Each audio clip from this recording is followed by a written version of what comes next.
Hello everyone. Today we will talk about the fractional calculus and its applications and how the fractional calculus came into the picture and what was the origin.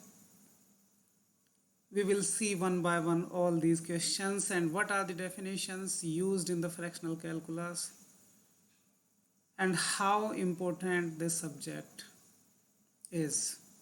So let us see one by one in this lecture. We will try to see the introduction and then the origin of the fractional calculus and what are the definitions which are used in the fractional calculus and where it can be used.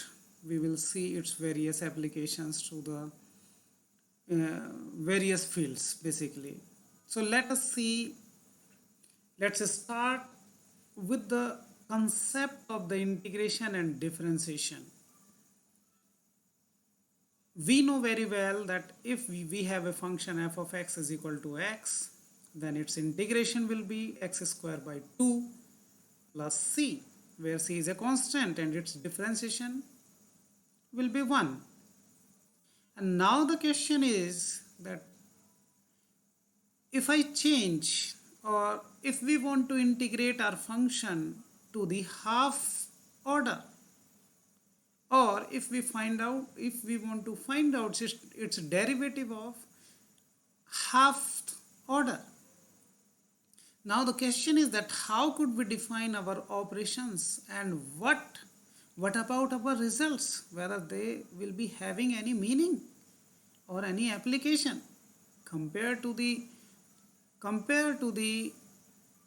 integer order operations. Let us see one by one. So let us see first of all about the origin of the fractional calculus. So in 30th of September 1695, L'Hopital raised a question to the Leibniz and he asked about there is a one notation, integer notation, which is there in a screen, that what will be the notation. He posed a question that dnx upon dx power n, if we take n is equal to 1, sorry, not n is equal to 1, if we take n is equal to half, then what will be the meaning of this operator? And that was the only question which leads to the fractional calculus.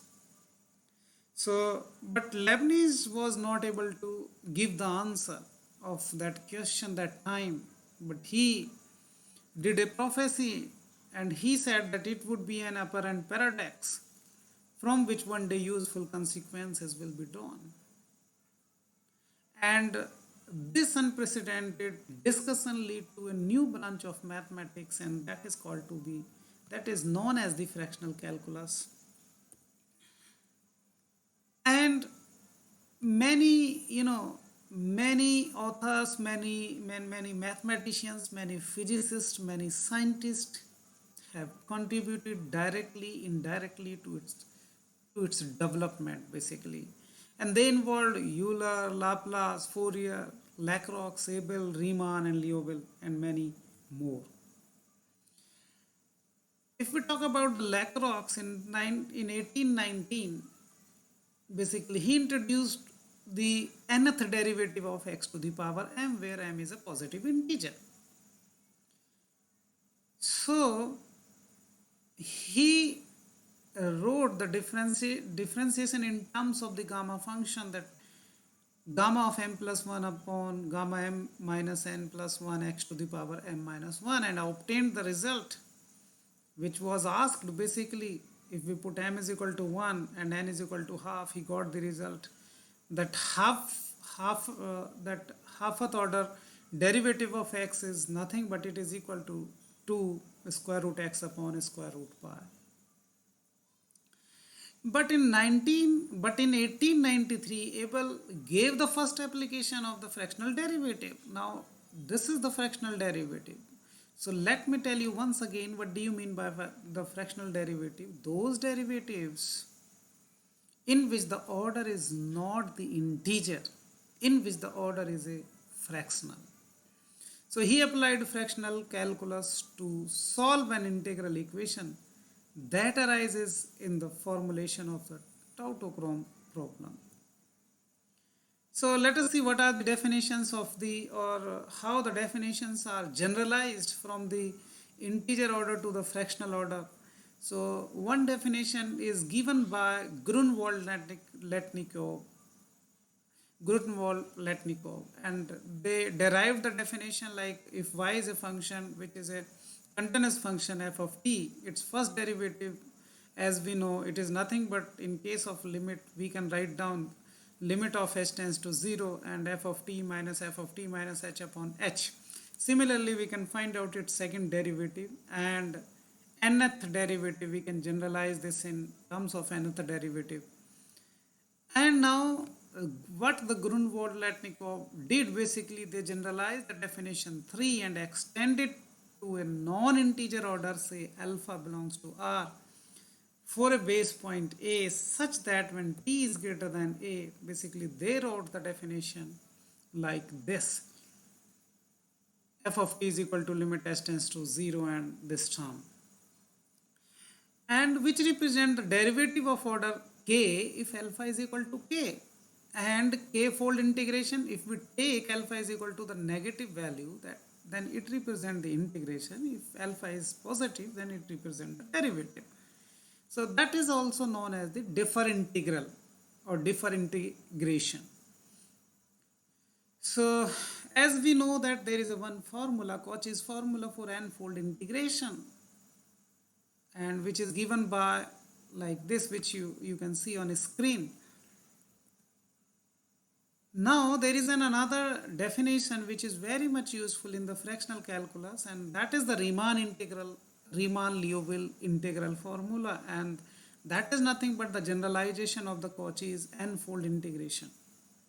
So if we replace, we can see here, if we replace n by the alpha, and here in Cauchy's formula for n-fold integration, n is the integer, but here in Riemann-Liouville integral, we replace n by some alpha, where alpha is some non-integer value. Then this is nothing but this integral, basically. Now it has some certain properties, that if we have a continuous function, f of t is a continuous function, then this integrability means it has the commutative property. And if you have a power function t minus alpha kind of thing, v, then its integration is defined as like gamma v plus 1 divided by gamma alpha plus v plus 1, and this one. And similarly, we have the Riemann-Liouville fractional derivative. Let me tell you one more thing before going ahead, that there are many definitions for the fractional derivatives and the integrals, and many definitions based on the Riemann-Liouville fractional integral. So one of the definition is Riemann-Liouville fractional derivative, which is depend on the Riemann-Liouville fractional integral, and it is defined as that it is the integration, n-fold integration, and n-fold differentiation, and then integration, which you can see on the screen. But there are, okay, we can see that firstly, if we are differentiating n time and then the alpha time, then we can add. And if we are differentiating nth time first and then we have the integration, then this is nothing but we can write d of n and d of a minus alpha, as earlier I told you that the same formula, if we replace in integration alpha by minus alpha, it becomes the differentiation, and vice versa. Okay, and the one more thing to be noted here, that the Riemann-Liouville derivative of a constant is not 0. Yes, as we know that the derivative of a constant in integer case it is 0, but here it is not 0. So similarly, we have the another concept of the Another concept of the derivative, that derivative is known as the Caputo fractional derivative operator, and this operator is defined as in other way, which we can see on a screen. But there is a one uh, advantage of Caputo fractional derivative operator, that the derivative of a constant is going to be zero, and which can be applied to many, while we are modeling the real life problems to in terms of the fractional differential equation. So then we can use this thing. And then we have the relationship between the Riemann and the Caputo derivative. And then we have the other properties also. But let us see what are the applications. Let me tell you one more thing, that till now there is, from the geometrically point of view, we don't know that what they represent basically exactly, as we know in integer case that the first order derivative represent always it gives us the slope, uh, but in fractional case we are not sure. So let us see what are the applications. Ultrasonic wave propagation in human cancellous bone.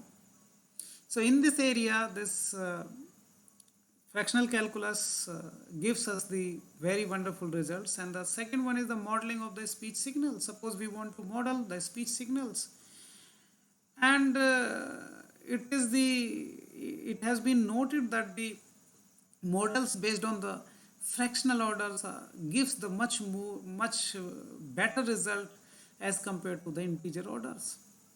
Similarly, the modeling the cardiac tissue electrode interface, as we know that ECG, EEG, EMG, etc., there also it is useful. And controlling the autonomous vehicles in that area also it is very much useful. In viscoelasticity, in age detection, in image processing it is also useful, and in finance also it is very much useful. In anomalous diffusion also it is useful, and in fractional Brownian motion is also there also it is very much useful. So it is useful, it is very much useful. Thank you.